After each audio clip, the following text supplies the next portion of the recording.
Hey guys, welcome back to Under the Floodlights. Today we're going to be talking about the Crystal Palace game to start with. So we're going to do a review of the Crystal Palace game. We're then going to move on to talk about the situation with Nuno. Obviously, there's been a lot of drama around his future at the club in the past week. It wouldn't be a normal week at Forest without a bit of drama, would it? And then we're also going to talk about what we've learned from the first two games of the season in terms of Forest style of play, how that's changed compared to last season. Okay, so starting with the Crystal Palace game then. So obviously going into this fixture, there was a lot of drama surrounding it, with the fact that Forest took Crystal Palace's Europa League spot, Crystal Palace dropping down to the Conference League, and then obviously there's been a lot of back and forth between the two fan bases over the past few weeks. It had got a bit boring by the time of the game, and hope that it does kind of just blow over a bit now. Um, Obviously they were singing about Marinakis, we were singing about Marinakis, kind of things that you would expect for this. It did add an extra bit of spice to the game. I think it was always going to happen that this game would finish 1-1. Forest and Palace always draw against each other. And I think, sometimes when there is extra heat on a game, a draw can just be a good result to sort of settle things down a little bit. And it was expected, really. It was a fair result. I think Forest in the first half weren't quite at it. I thought Palace dominated and gained momentum as the half went on. I thought we were lucky at half time to only be 1-0 down. Obviously, Gahey hit the post just before half time, and I think had that gone in, it would have been a really, it would have been a mountain to climb for Forest in the second half, being 2 goals behind. I think one of the positives of the game is that we didn't panic when we were 1-0 down. It would have been easy with all the pressure on the game to collapse at that point. But actually, we came out in the second half and we looked strong. There was a little moment before the goal, I felt like, where we were just starting to get a little bit frustrated. Because although we were controlling the game, we weren't really creating that many chances. But then Dan and Doy put that amazing ball through for Callum Hudson-Odoi to run onto. He finished well and obviously got us our equaliser. And I think after that, we looked like the only team that was going to go on to win the game. And I thought in the last 10 minutes, we looked like the stronger team, we looked like the fitter team, and the more likely team to score. I think being able to bring on those players, so McAtee, Callum Wendo, Igor Jesus, and Amari Hutchinson, I think was really important. Although they didn't manage to find a goal in this game, obviously Igor Jesus came really close. I thought they showed some really promising glimpses. And what you can say is that in future games, I'm sure they will be able to score goals that will be really important for us to turn 1 point into 3 points. So, I think that's a massive positive that, these new signings have only just come through the door. They're already able to come on the pitch and show what they're all about. And it's exciting going forward. I just want to see more of them now and see them come off the bench and hopefully get some goals that are going to be really important for us going forward. And I've also been really impressed with Dan and Doy so far. I think, he came with a big price tag, £40 million from Bologna. But so far, 2 games, he's managed to get a goal against Brentford and an assist against Crystal Palace. I thought the ball he put through to Callum Hudson-Odoi was superb, right on the money to send him through. And yeah, I've been really impressed with him so far. I think he's going to turn out to be a really good signing. He's only going to get more confident now going forward. It's the perfect start to life in the Premier League for him. I also thought he looked better playing off the left. He started a little bit shaky on the right hand side. Nuno switched him over to the left with Hudson-Odoi playing on the right. And I think that worked really well in the second half. He looks just a bit more comfortable playing in that position. And obviously, it gives us a bit of a different way to attack with Hudson-Odoi playing on the right. Okay, so moving on to the Nuno situation. So on Friday, before the weekend of the Crystal Palace game, there was news broke out that apparently Forest were considering sacking Nuno. There was also reports saying that apparently they wanted to bring in Ange Postecoglou to replace him. Now, this came as a massive surprise to everyone, this news, when it broke out. And I think at first, most Forest fans were very dismissive of it, thinking there's no way that can actually be true. There's no way we would actually sack Nuno.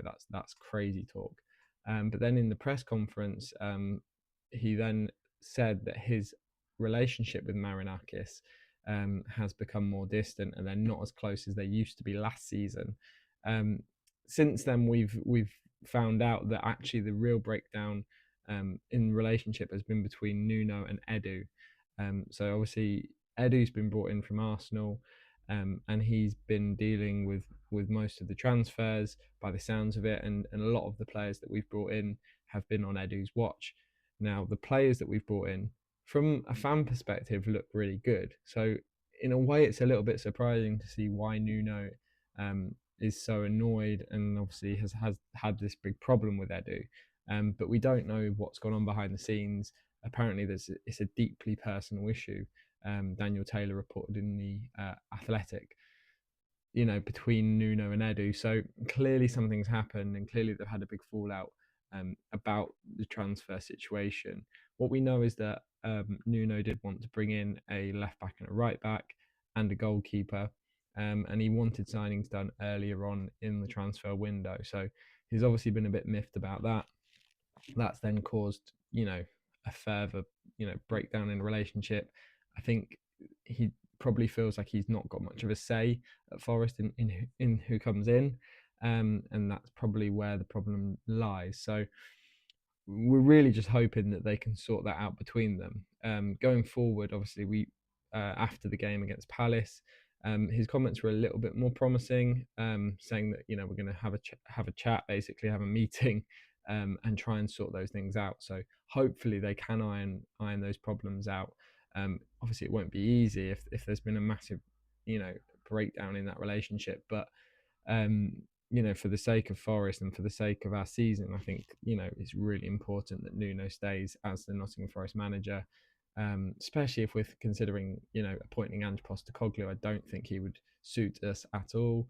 And other names that have been mentioned, Marco Silva, I think he would be a bit of a better fit. But and Oliver Glasner as well, he would be a good appointment. But I don't really want to have to talk about replacement managers at Forest, because I just think Nuno is the man for the job. He's done such an amazing job since he's been here. Turned us from a team that were worried about relegation to a team going into this season with the best squad I think we've ever had. So I think it would be a huge mistake to get rid of Nuno, and I just hope that this whole situation can be ironed out. Okay, so for the last part of the video, we're going to talk about how Forest have changed their style for this season compared to last season. So last season, we know that Forest were a very counter-attacking team. We relied on defending deep, defending our box really well with Murillo and Milenkovic, and then springing those devastating counter-attacks using Anthony Elanga's pace, using Callum Hudson-Odoi on the other side, with Morgan Gibbs-White being that fulcrum in the middle, to make those defence-splitting passes.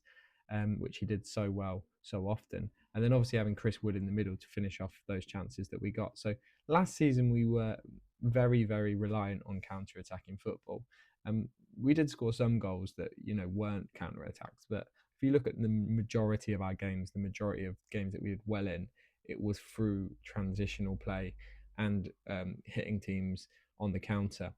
Now this season, from what we've seen so far, we've actually taken a more slow and intricate approach to our football. So we're going to have a look in a minute at some charts that show that, and how Forest have transitioned this season to become a more possession-based team.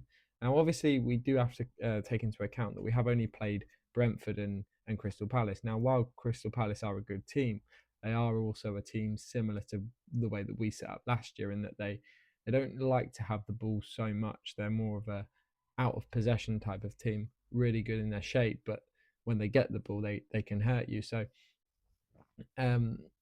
with the teams that we've played, we do have to be mindful that we are gonna have more possession against those types of teams. And maybe when we see this chart again, when we play after we've played the likes of Manchester City and Arsenal and Liverpool, it will change. But going off what we know so far, Forest have played a more slow, intricate style of play.